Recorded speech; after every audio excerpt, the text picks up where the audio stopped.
Oi, oi, it's your boy Jack Slack. This is the Jack Slack podcast, I think episode 5. And we've got a Conor Mcgregor fight to talk about, so I'm going to get that done.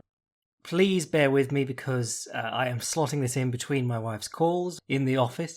So I've rushedly set up. We're going to get through this in probably half an hour. And then I'll piss off and we'll do something more interesting later in the week when I can do a longer episode. Got some reading series lined up. Got a load of questions I wanted to answer.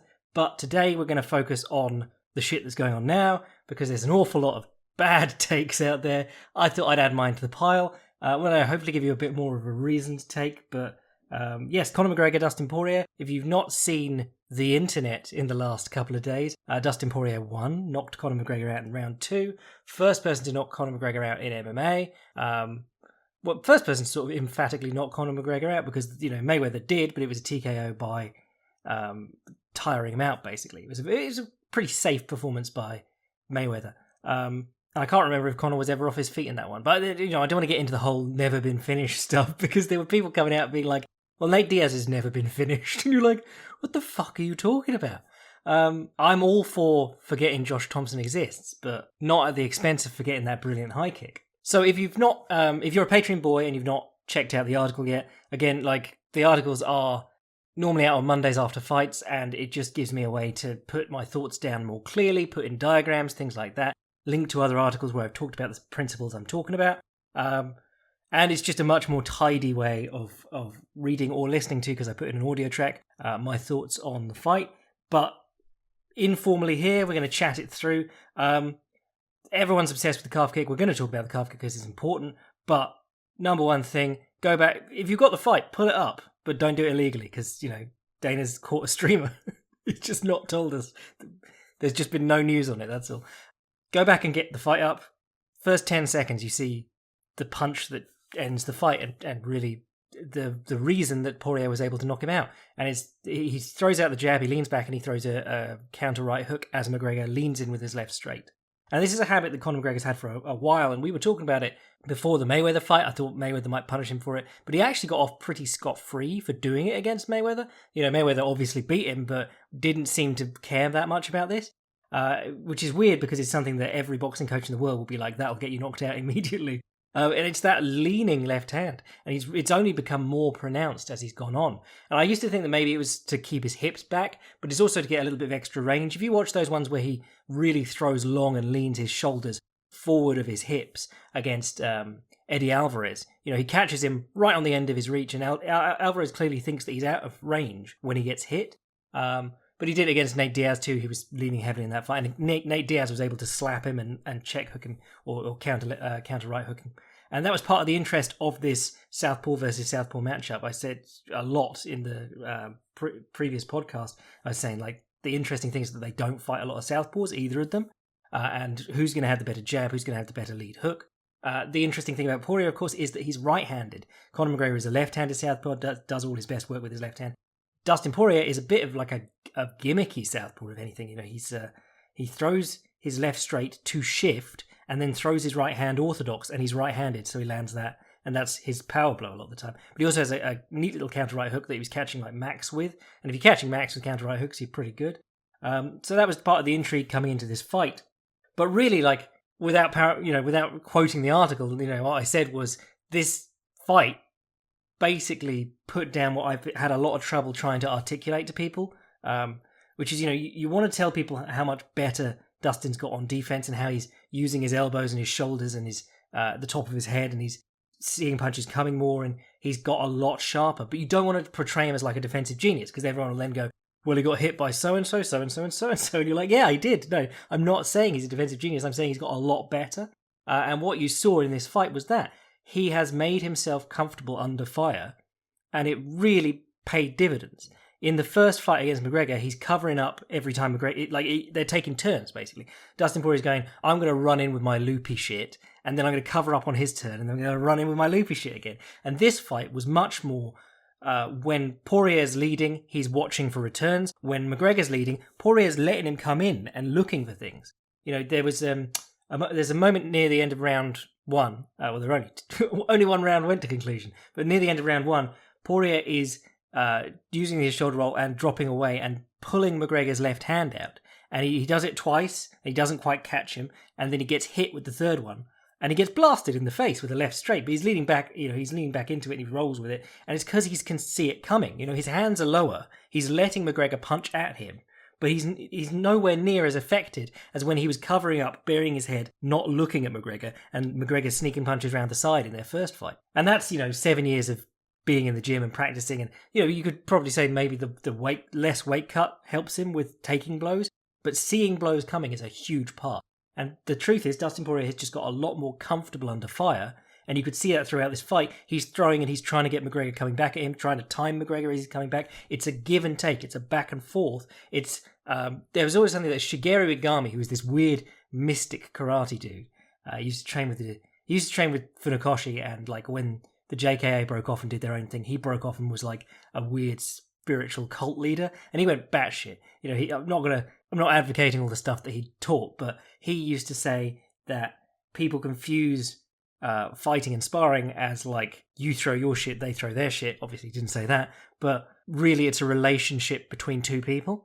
And once you cut through all his mysticism and stuff, it really is true. Like, the best fighters in the world aren't just giving the same shit every time. They're looking at their opponent and they're saying, what are you doing different? And how can I really make you pay for that?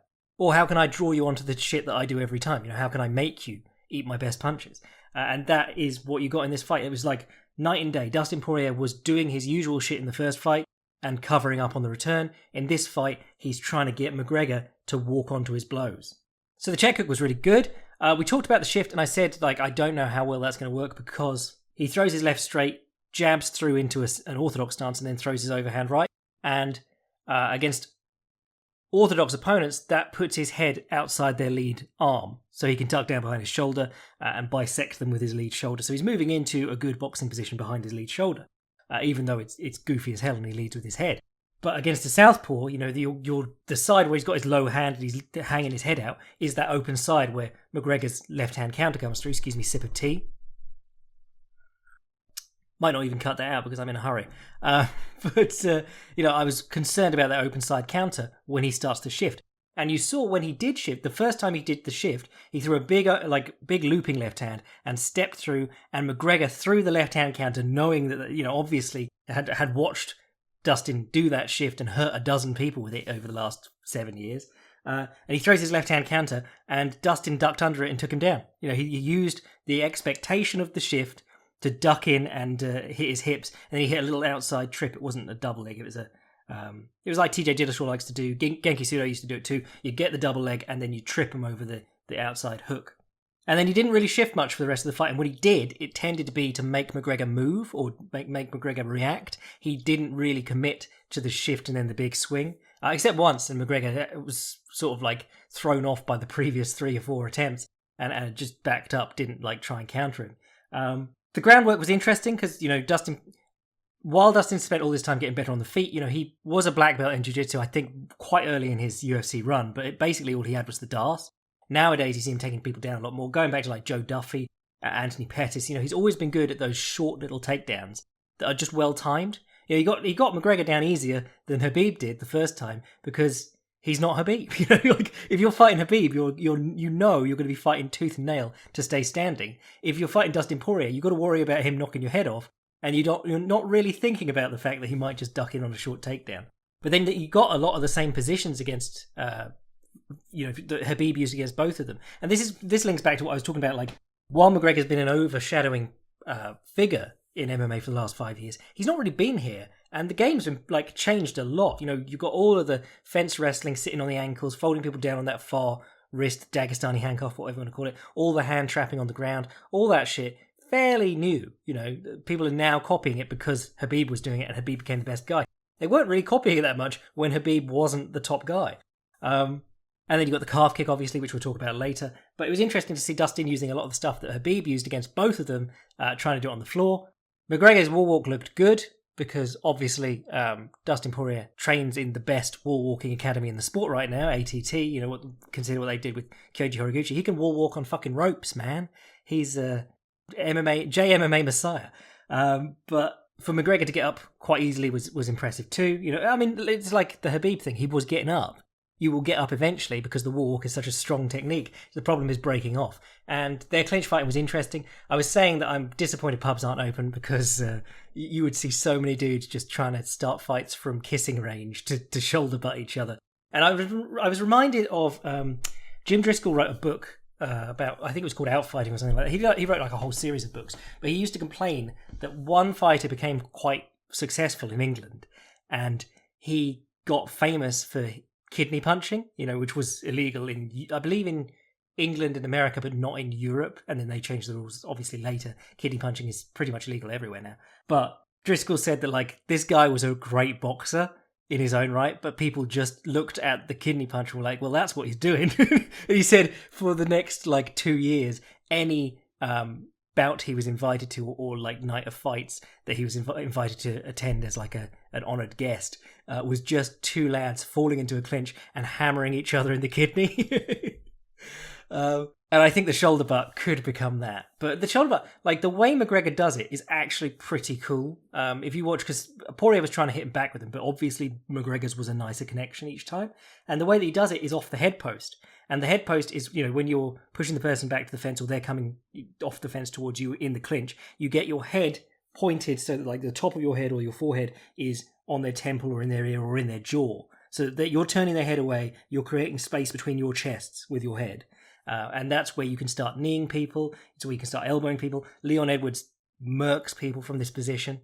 But what McGregor does is hit with the shoulder. And it's interesting because it does the same thing as the elbow does in place of the punch. It's allowing you to use more of your body weight in a shorter space.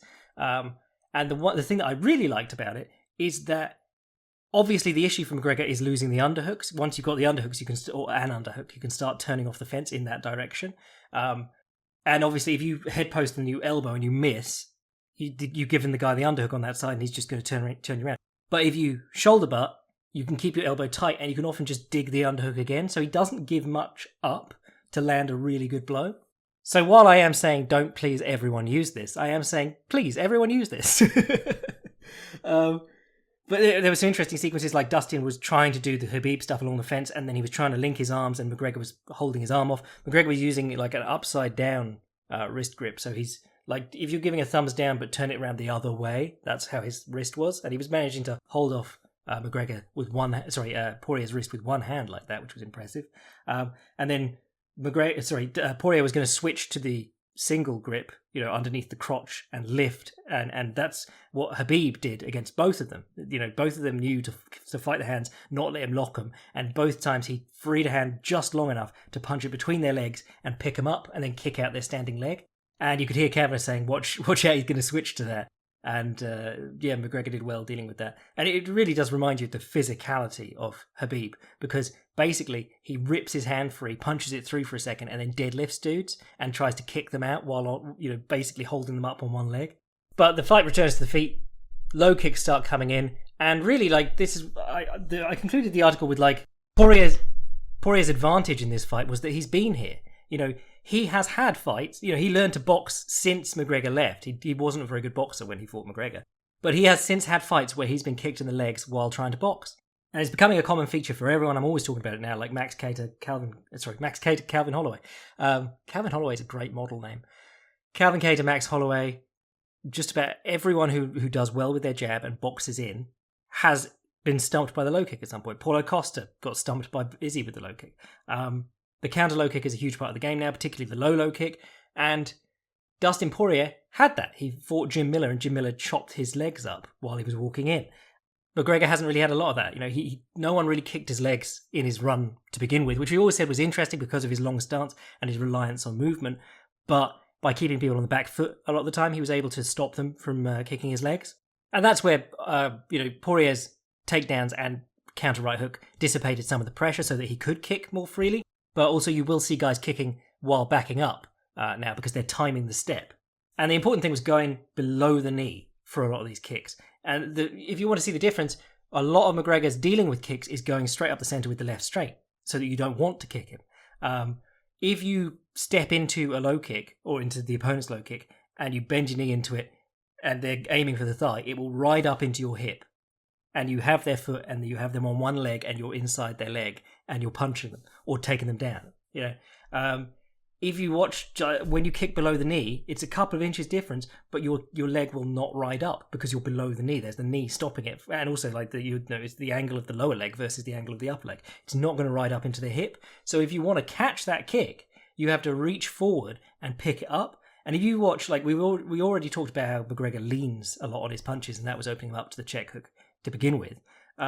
If you watch, once those kicks start coming in, he is reaching down in front of his shin, like 4 or 5 inches below his knee, and picking him up with his head well forward.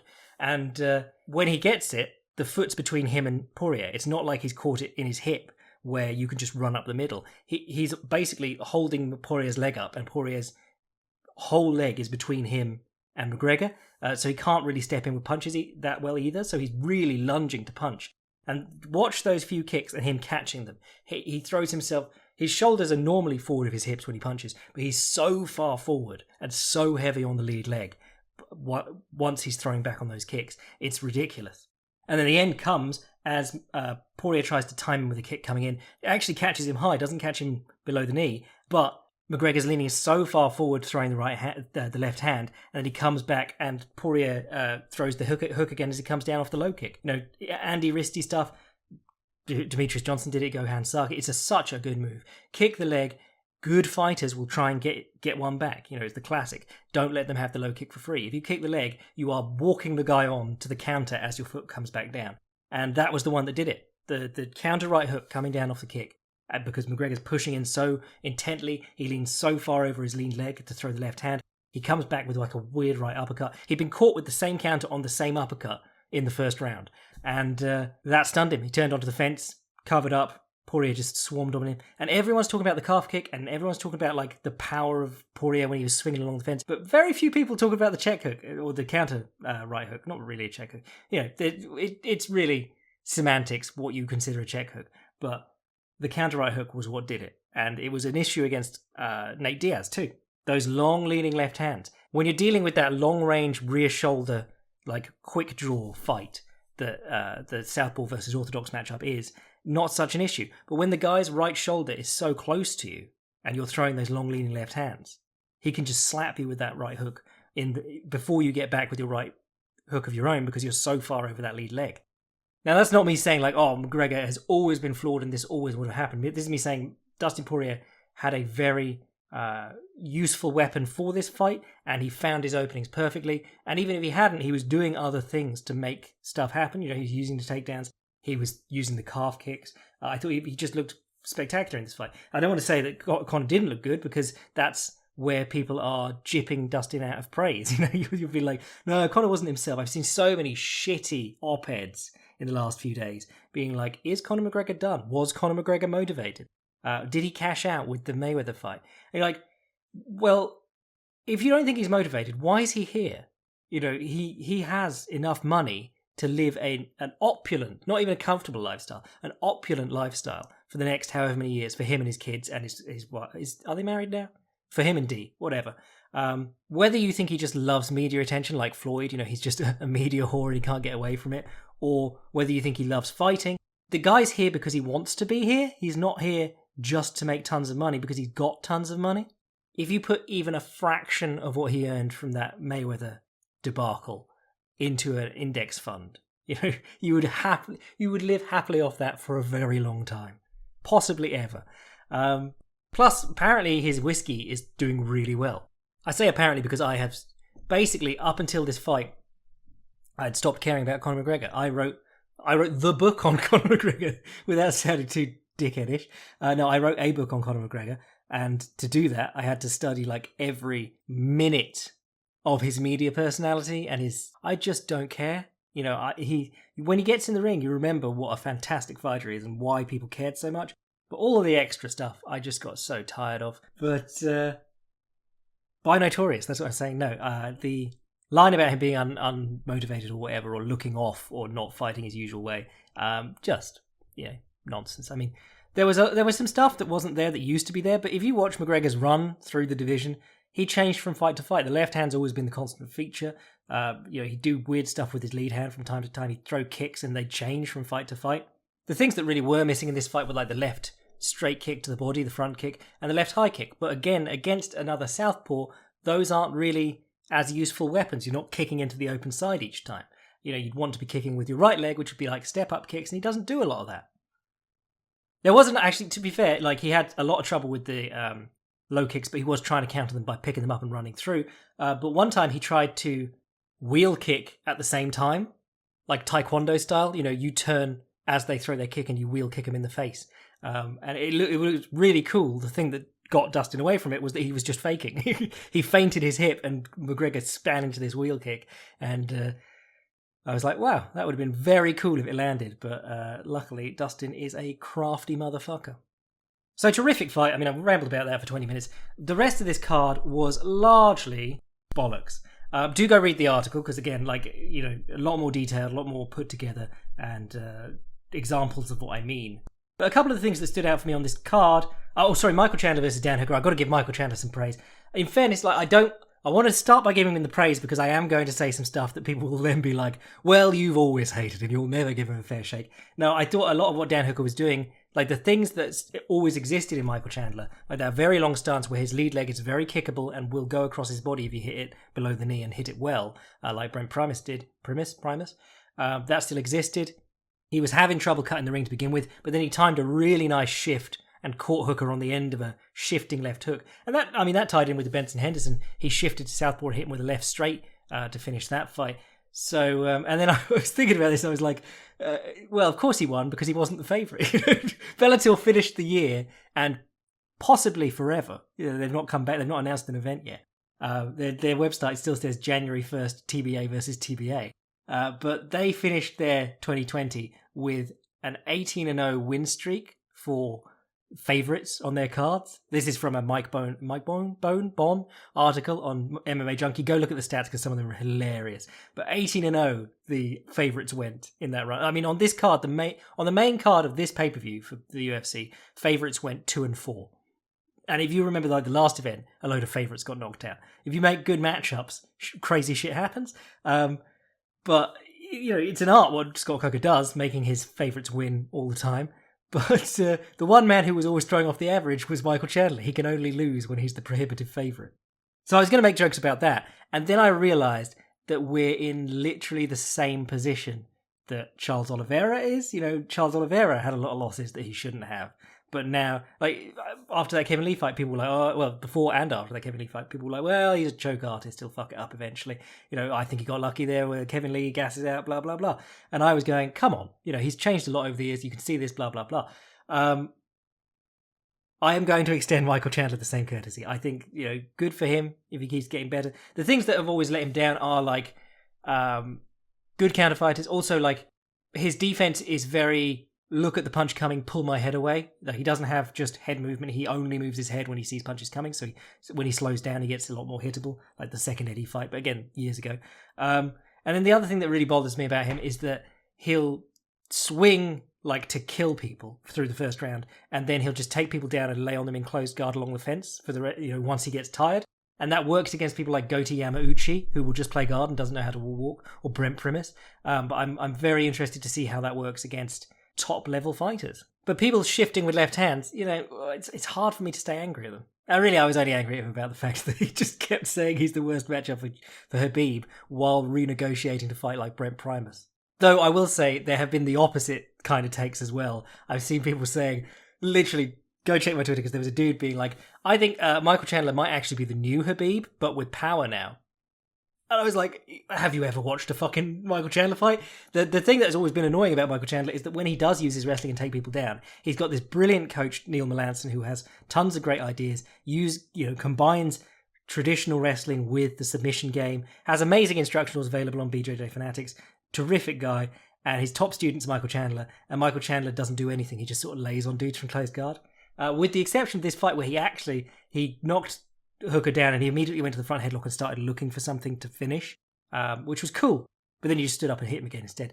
But that was always the disappointment. When Chandler does go to the takedowns, it's to lay and buy time. Or kill time. So hopefully he keeps getting better. Or, hopefully we see him get some good people who can test that in him. Gotta feel sorry for Hooker though, because, the guy, even if he won, he was going to be quarantined for like 20 days when he got back to New Zealand. And that's part of why, apparently, Eugene Behrman from City Kickboxing? Top lad here, there. Big Eugene, I'll call him. He wasn't in Hooker's corner because between Hooker and Israel Adesanya and the other fighters they've got coming out of City Kickboxing and the setup in the world at the moment, he's basically not seen his family in half a year. They are, while we are all very jealous of the fact that they can all go to the pub and cafes and enjoy rugby games and shit, for them to fight on the world stage is proving very hard for them at the moment. So I do feel for Dan Hooker and anyone doing that. Quarantine, guaranteeing yourself that you're going to be in quarantine whether you win or lose. And if you lose, you got 2 weeks with your own thoughts. Fucking hell. And then what, the other one I want to talk about, let me look at the other ones. There was that stoppage in Amanda Rebus versus Marina Rodriguez. I thought Rodriguez really did well to just sort of tie her up on the ground using body triangle with the foot inside, like Anderson Silva used to try. He did sweep one guy like that with like a butterfly hook while in the body triangle, and it's a great way to break your own ankle, but he did manage it once. But she managed to tie Rebus up on the ground really well. The commentators were jizzing all over. It was like the commentators in the main event.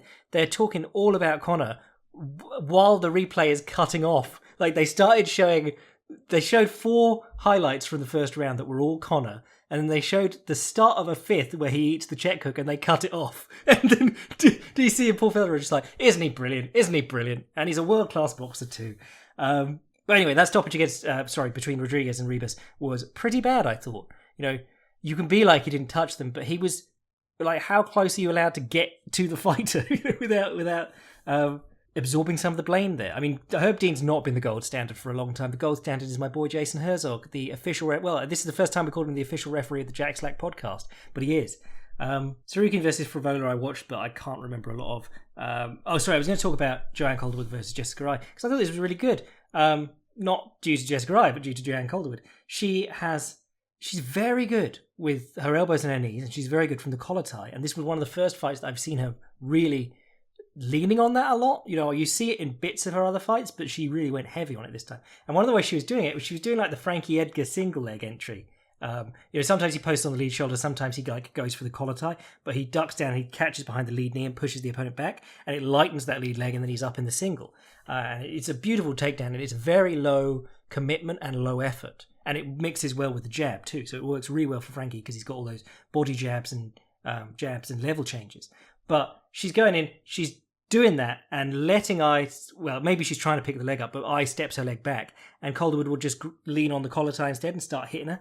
And she was doing really well from there, hitting with knees, elbows, uppercuts. The things that I didn't really like, they were praising her kicking on the break every time, but Calderwood, I've always liked how dexterous her kicking game is, but it almost has no effect. Like, you never see anyone get winded by her kicks, you never see anyone slowed down as a result very much. And her jab and her 1-2, like, she's got a long reach, a big, a good frame for the division, but she doesn't, like, she'll punch people in the face and it doesn't look like it moves their head much. I don't know what her cut is like because she's tall, but honestly, like, I think, I don't know, you could either lean into trying to build some snap in her punches and get into, like, plyometrics and things like that. The Soviets were into all those sorts of things like the Russian twist, where you load one end of a barbell, lean it on the other end, and twist from side to side to work your obliques. And they're really into, like, one-handed presses. You stand a barbell up, a lot of the time, like, without weight on, just the 20-kilo barbell, or 45 pounds, or whatever it is.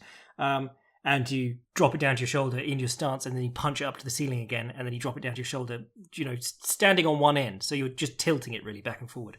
But that was one of the things that the Soviets were really big on, building power in straight punches. And they did lots of boxing with very light weights too, because when you're talking about explosivity and explosive power is, without recalling my very basic science, power is like strength applied over time.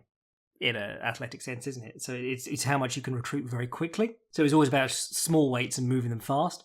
Honestly, with how good her clinch looked, you might as well just make her pack on some weight, power lift 4 days a week, and lean on people. Because the thing is, she's very late in her career now, and late career turnarounds are not unheard of course, because Dustin Poirier was 25 fights into his career before he became good, before he even started learning how to box.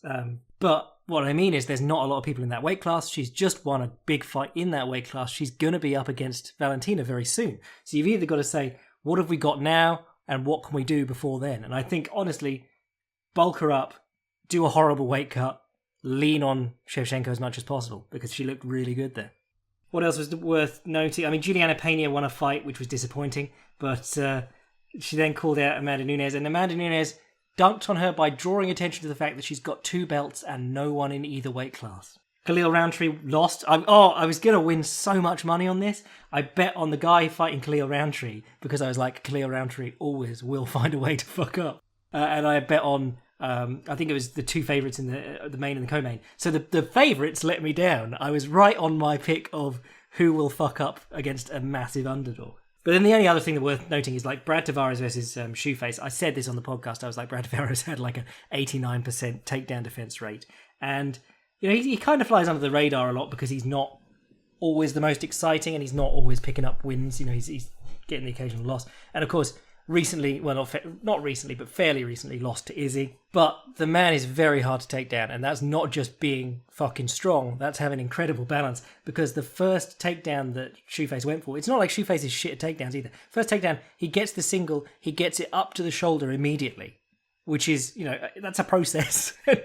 And he did it perfectly. And at that point, you know, what they sometimes call the tree toppler, the person, normally, you know, a normal human being will probably just fall over. And Brad Tavares is like jumping around the ring with his leg up at shoulder height on this 6'2" man and just chilling. Like, he got taken down to close guard. He posted his hand on the floor and one hand on Shoeface's shoulder. And he technical stood up onto one leg while Shoeface was holding the other. Shoeface elevated the other leg and he's just hopping around like having stood up on one leg basically in the splits. So if you've not seen that fight, like, not premier fight in terms of excitement. I mean, there is he lands a good few blows at certain points, Tavares. But the excitement really is watching Brad Tavares just defy gravity. Anyway, my wife's about to go back on call, so I'm going to jump off. It was a great event. Maybe not worth the price that they were asking, but we'll see. I mean, I think they sold 1.2 million pay-per-views, so well done to them. And I guess that's why they always pay for Conor McGregor, because he always turns up and something interesting always happens. You know, even up until he lost, that was an exciting-ass fight. So yeah, well done, Dustin. And if you've not read the article, go check that out. Join the Patreon, become a boy, support the podcast, get all the history episodes and extra articles. If you want to send an email to the podcast, which I will answer in the next one, jackslackpodcast@gmail.com. And if you want to see what I'm writing at any time, fightprimer.com. I'm your boy, Jack Slack. Still Conor Bless, though.